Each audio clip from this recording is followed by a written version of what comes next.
So good afternoon, everyone. Excited to moderate this panel. This is Sue. I'm from StarkNet Foundation, and I'm in charge of finance and operation. So since I just joined, quick introduction about my background. I was an investment banker in my past life for about 10 years. And then for the next 5 years, I was a tech investor as well as a CFO of a Web2 startup. So DeFi is pretty much at the heart of my passion. And so super excited to join StarkNet and start Pilled. Yeah, why don't we start by a quick introduction about yourself, who you are, and what your project is. Sure. I'm Eduard, co-founder and CEO of ZKX. Oops. So too much Starks today. Too many Starks. ZKX, we're building a perps exchange. We're decentralizing the order book through a unique consensus algorithm that ties up with StarkNet. Happy to be here another year. Swapnil, head of innovation at Nethermind.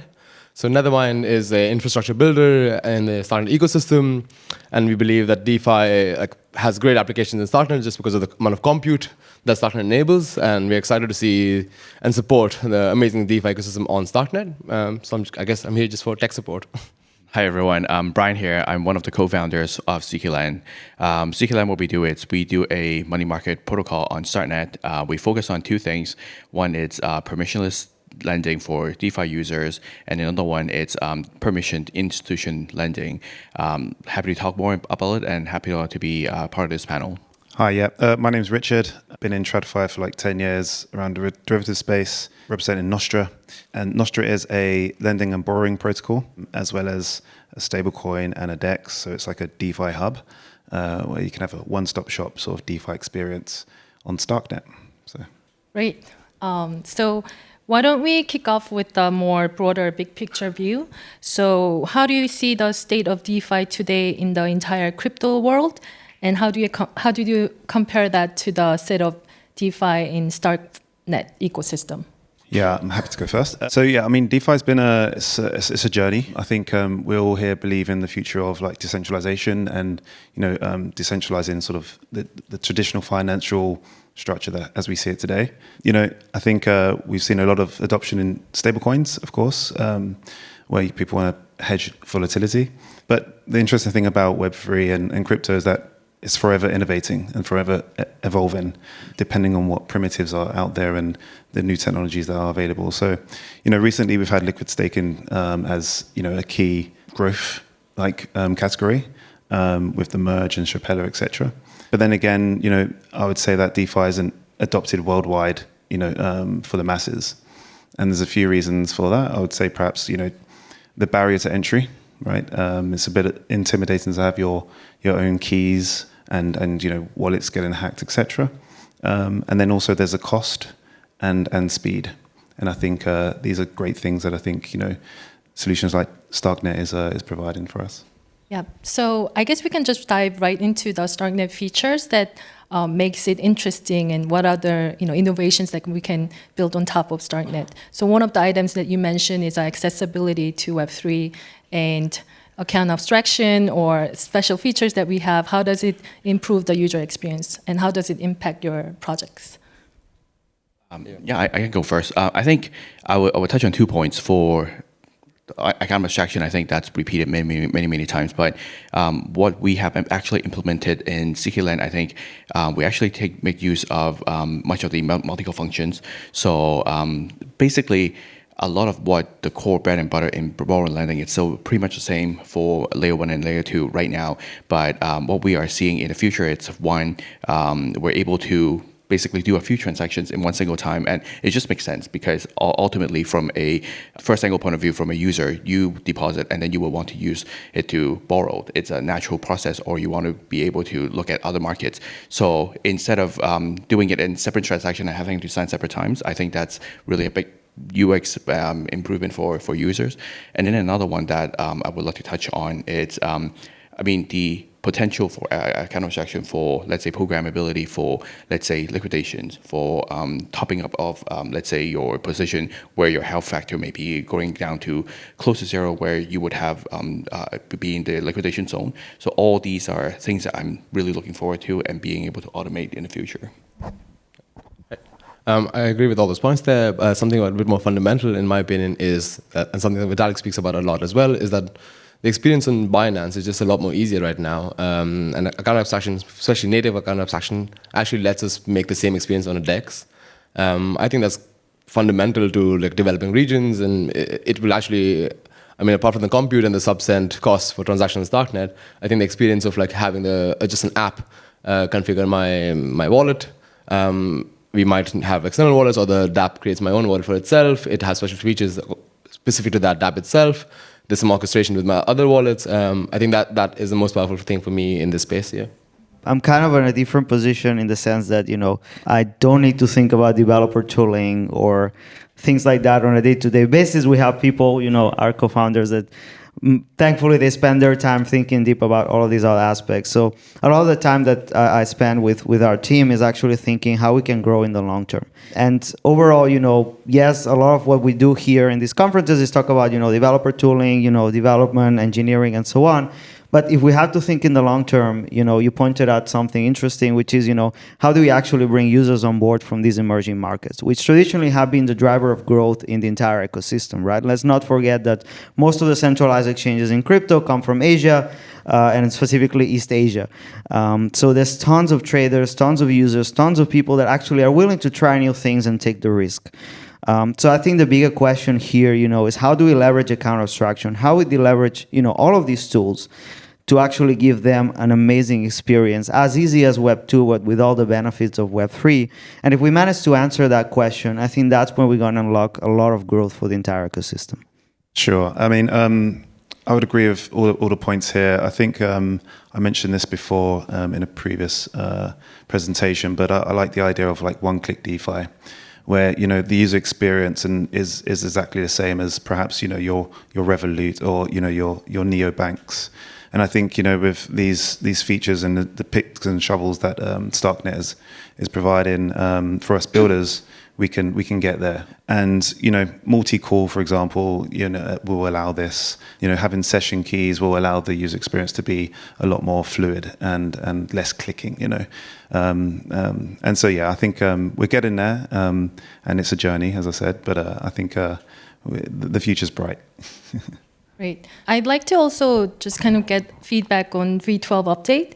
I think the Starkware and Lambda class in a lot of developer engineering team has worked really hard to make the upgrade before ECC.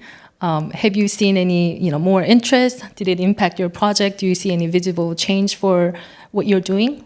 Yeah, I mean, for us, we've been live since December last year in Cairo 0. And, I remember trying to get it out the door, and we would click and try to test a transaction, and it would, you would be there for a good little while before you get a confirmation. And so it's been great to see that quantum leap, in real time, and it makes it a lot more of a pleasurable experience. When you want to be competing against other L2s or other experiences on other chains, you need to have that user experience to be at least as good or even better. So it's much more positive, and you've seen that in the growth of transaction volume as well. Yeah, in March we released our testnet, and Starknet went from about 3 minutes transaction to 76 minutes. So I think this upgrade is very much welcome. Yeah. I would just add one point. I think I'm very proud to tell people like zkLAN is building on Starknet. Previously, I'm so proud, but it's quite embarrassing because when we tell people, what is our core differentiation? It's like, it's very, very fast, but it's not getting there yet. But right now, I can go back to a lot of the users, and we have been having a lot of congestions, and also having a lot of users coming to us on Discord saying, why isn't the transactions working? But our template response, it's the network is congested. But right now, basically, we don't have to deal with all these anymore. Just to plug my block explorer here, Voyager. So you can visibly see the difference in the network on Voyager. If you go, there's a gauge there, shows them increased DPS, increased calls per second, and you can visibly see that the network has made a marked improvement. Mm-hmm. Great. Yeah, we're very happy about it as well. Next, I just wanted to talk a little bit more on the app chain. So Madara has been sort of hot potato in the community. What role do you see app chain can play or L3 taking place in DeFi world? So I think there's a very interesting data point. So the TPS of Binance, many people would assume that, okay, what's the current maximum TPS of Binance? Let's raise hands who think it's over, let's say, 100,000 or below 100,000. Who says it's above 100,000? Okay, above 1 million? All right, above 5 million? All right, so Binance peaks at 6 million TPS. We have peaked at about, 90, 100 TPS with Starknet. So that's why app chains are important. That's why L3 is important. That's why we need recursive proofing, because that's how we can actually scale to the same level as these Web2 players are doing, right? They leverage Amazon Cloud, Google Cloud, Alibaba Cloud, you name it.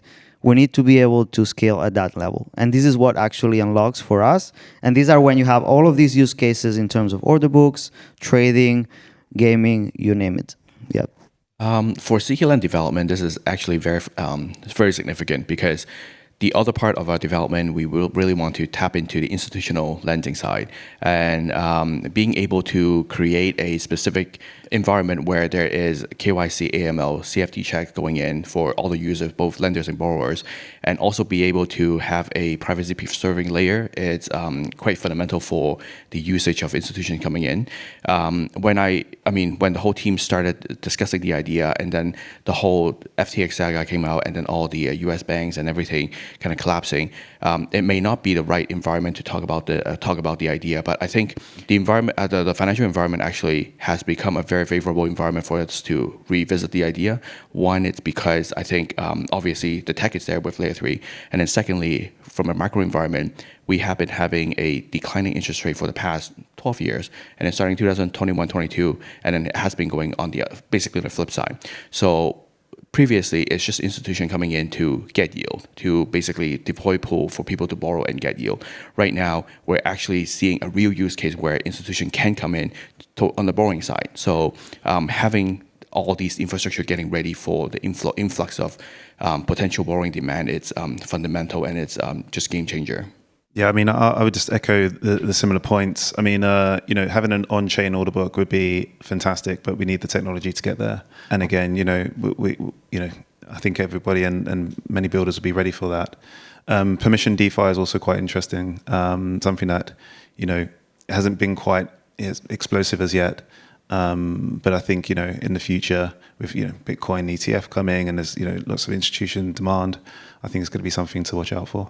Great, thank you. Now talking about the Starknet roadmap a little bit, obviously we have data availability evolution coming up, fee market coming up. So what are some interesting features that DeFi can build in now that we have these features? Something maybe not considered DeFi primitive today, but maybe I think it will be in the future, is like MEV. And then on the roadmap for Starknet is decentralization, and I think MEV will play an important role, especially with things like MEV share, where you want to share the MEV back to the user again. And this benefits both the protocol and the users. And with account abstraction, maybe we want to just top up their account so they visibly see just no transaction fees. Mm-hmm. And I think these kind of technologies will just make the DeFi experience on Starknet or just on blockchain just comparable to Binance again. I agree with the point that the TPS is not there yet, but with app chains and stuff, I think we can head towards that kind of future. Yeah, I mean, on a micro level, I mean, I think all the components on the roadmap is all well and good, but ultimately rolls up to making it faster and cheaper. And you can have some prioritization with that as well. But I think those are the two main sort of goals and objectives, and the micro steps that you take to get there is all well and good, and it's good to see that on the roadmap and the commitment there. Actually, a question for the audience. How many people in the audience do you think that it's possible to do MEV on Starknet today? Since it's not decentralized. Yeah. I mean, it's, decentralized. Fun fact, I think the people who raise their hands in the audience might already be doing MEV on Starknet today. So if you saw those hands, maybe you should go and talk to them. So since we touched upon on MEV, again, it can be another whole session, but is there a MEV opportunity in Starknet today? Is it a bad thing as we go through decentralization? Should we block it? How do we even block it? What are the thoughts around it? Right. I think it's common knowledge that MEV can be good MEV or bad MEV, and what I mean by that is like arbitrage is good MEV. It prices fixes the price on indexes, and that's actually the kind of MEV that you can do on Starknet today. Giving you guys some alpha, you could just deploy a contract on Starknet that checks if there is an arbitrage between indexes and does the swap. And if there's no opportunity like that, you could just revert. And since failed transactions don't cost anything on Starknet today, you basically did it for free and spam the sequencer. So good on you. On MEV being good or bad, I think the first thing, that's a bigger question, and maybe I'm not the best one to answer a bigger philosophical question. But I think definitely Starknet should incorporate MEV in the protocol and should not be oblivious of the idea that MEV exists. Like currently on Ethereum, the protocol itself is not aware of the MEV. So I think we should learn from ideas like MEV share and MEV burn and incorporate MEV into the protocol and effectively use it to empower the users on Starknet as well. Yeah, we have a decentralization roadmap as well, so you can maybe contribute to that research. Next question, now that we're talking about some of the challenges of the network, what do you think about the liquidity separation across the L2 or even L1s? And there are some interesting solutions like storage proof. How do what role do you think that storage proof are playing for this interoperable DeFi? And could we leverage them to bring more liquidity? What are your thoughts around it? Yep, I can start. As a lending protocol, the liquidity fracturation, it's definitely an issue that we will encounter.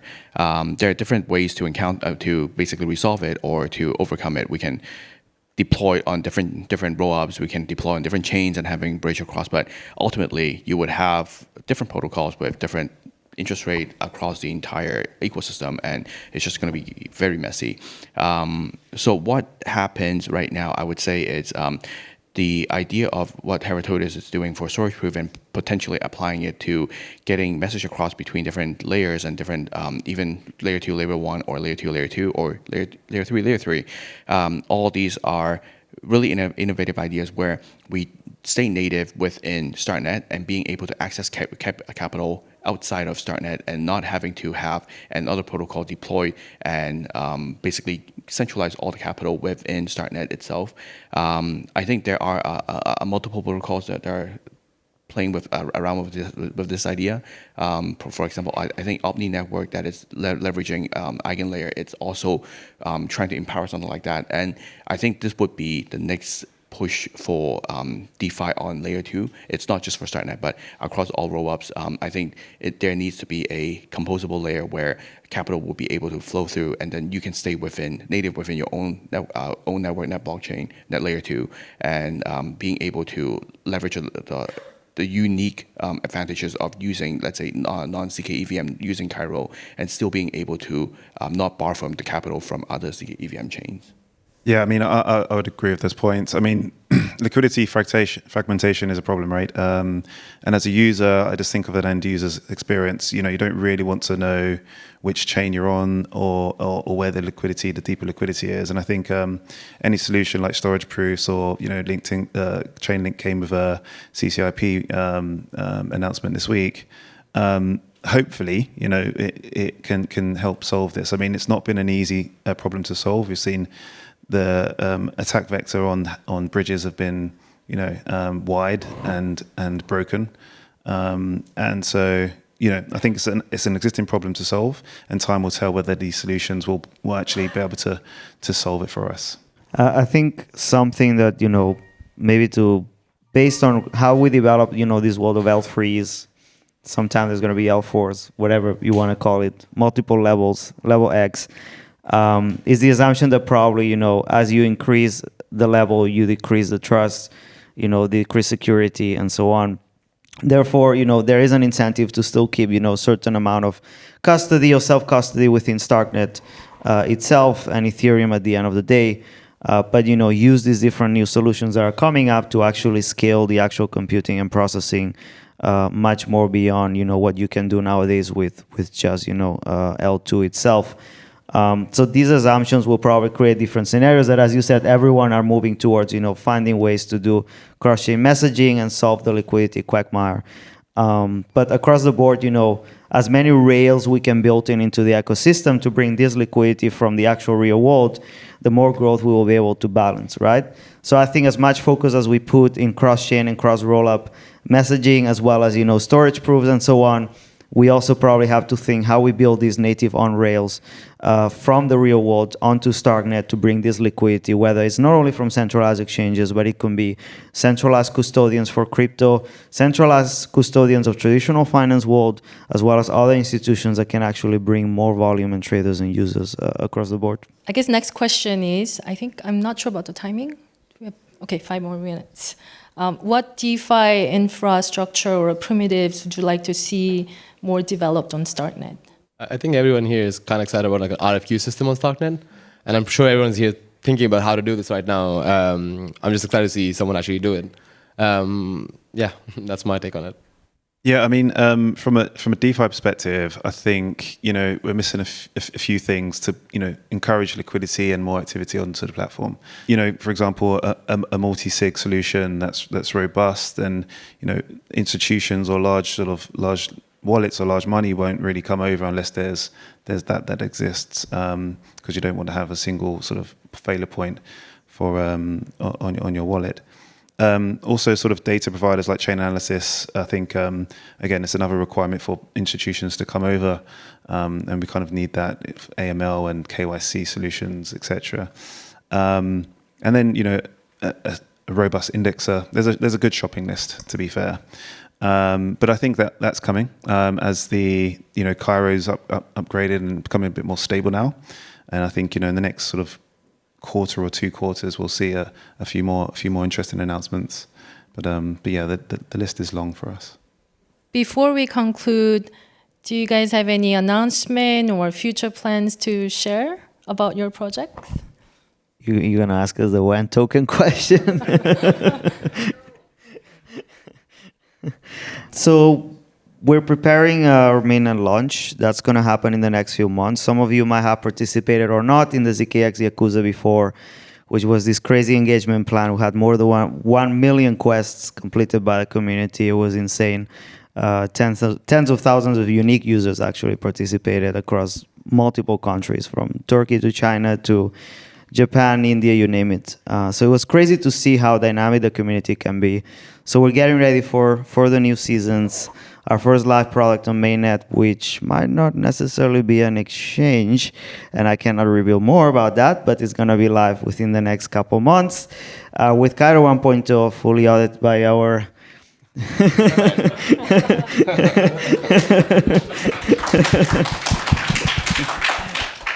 And yeah, can't wait to share with you all.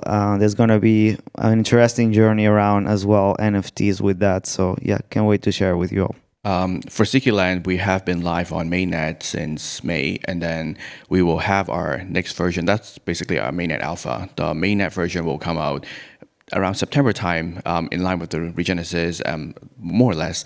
And with that, there will be more features being pushed out, and there will also be reward attached to, for example, borrowing activity and lending activity. And these would, I would say, be a very good incentive for adopting new users coming onto Layer 2 and also coming on to try all the different DeFi narratives on Starknet. So I'm very excited about that one. Yeah, and for Nostra, I mean, we've been live on mainnet since December 2022. And we've amassed a bunch of users, I think around 25,000 with a sort of limited cap. And we're ready to take the cap off. We're ready to fully launch. Our community is excited. They're always like, when, which is the question of life, really. And that will come in the next couple of months, which we're super excited. Along with that, we have a stable coin called Uno.